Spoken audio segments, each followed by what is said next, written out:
यतिको रातो भइसकेको छ। म चाहिँ प्याज हाल्छु। सब्सक्राइब गर्न चाहिँ नभुल्नु होला है साथीहरू।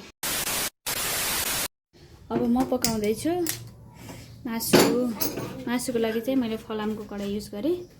अब मैले दालचिनीको पात पुर्याइदिएँ। यसमा रातो भयो। रातो भइसकेपछि यसमा चाहिँ मैले सामानहरू रेडी गरिसकेको छु। अब चिकनमा हाल्छु। चिकन फ्राई गरिसकेपछि चाहिँ पछिबाट मैले मसलाहरू हाल्छु।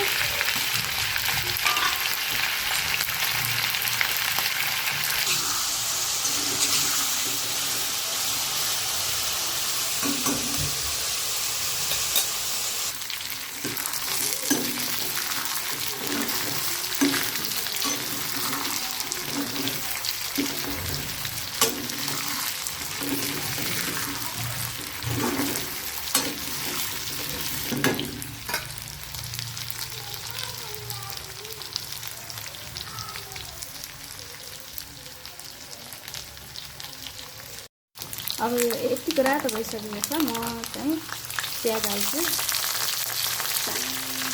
प्याज हालिसकेपछि यसमा भुट्नुपर्छ। एकछिन यसलाई पाक्न दिउँ। अब यसमा म टमाटर हालिदिन्छु। टमाटर हालिसकेपछि टमाटर गल्नुको लागि नुन हाल्दै अब दुधर पनि हाल्छु। अब यसलाई एकछिन टमाटरलाई पाक्न दिनु पऱ्यो।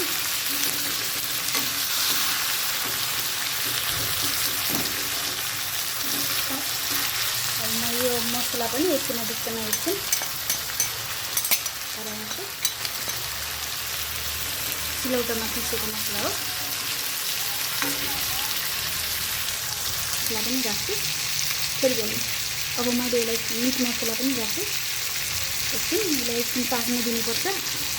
मसला एकछिन पाक्न दियो भने राम्रो हुन्छ। मैले यसमा बास्नाको लागि ल्वाङ सुक्मेलको धुलो पनि राखेँ। अब यो यतिको भएको छ।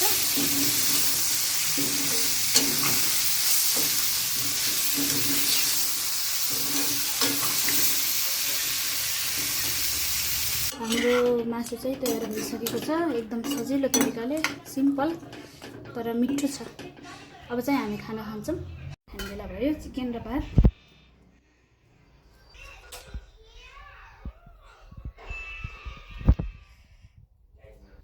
ल हाम्रो खाना चाहिँ रेडी भइसक्यो। अब हामी खान्छौँ। ल लाइक, कमेन्ट, सेयर, सब्सक्राइब गर्न चाहिँ नभुल्नु होला है साथीहरू।